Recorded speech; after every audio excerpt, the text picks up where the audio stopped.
For Afghan women, the fall of the Taliban brought historic change. I want to be a good doctor in the future. More than 2 million girls are now in school. Some women are able to work, even in the most public of jobs, while others can now enjoy the simple pleasures they were denied.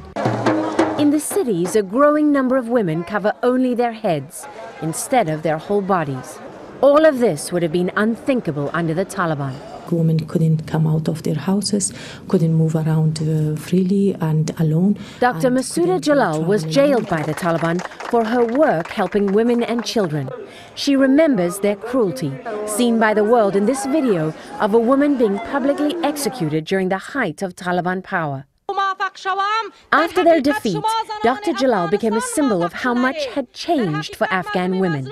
In 2004, she was the first woman to run for president, finishing well ahead of most male candidates.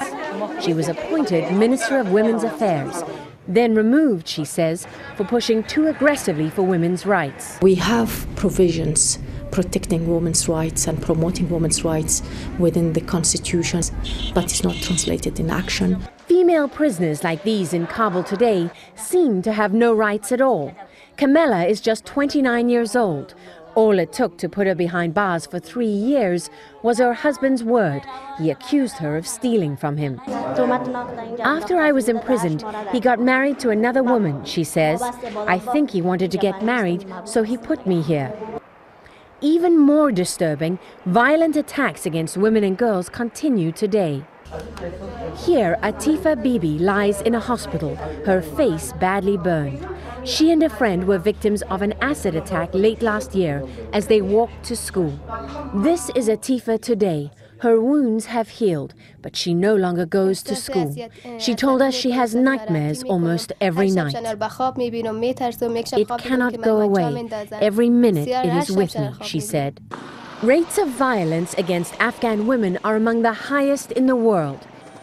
So is the maternal mortality rate. 3 years ago, we traveled to the remote province of Badakhshan because it has the highest maternal mortality rate ever recorded.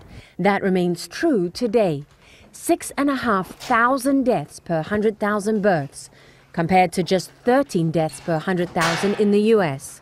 This is the female inpatients room. The medical staff told us most of the women here are forbidden by their husbands from coming to this clinic or from seeing male doctors. Some die, she said. They're not allowed to come even to get simple medicine and treatment. In spite of these barriers, there has been progress. The number of Afghan women with access to newly built clinics like this has risen in recent years. But so has the influence of the Taliban.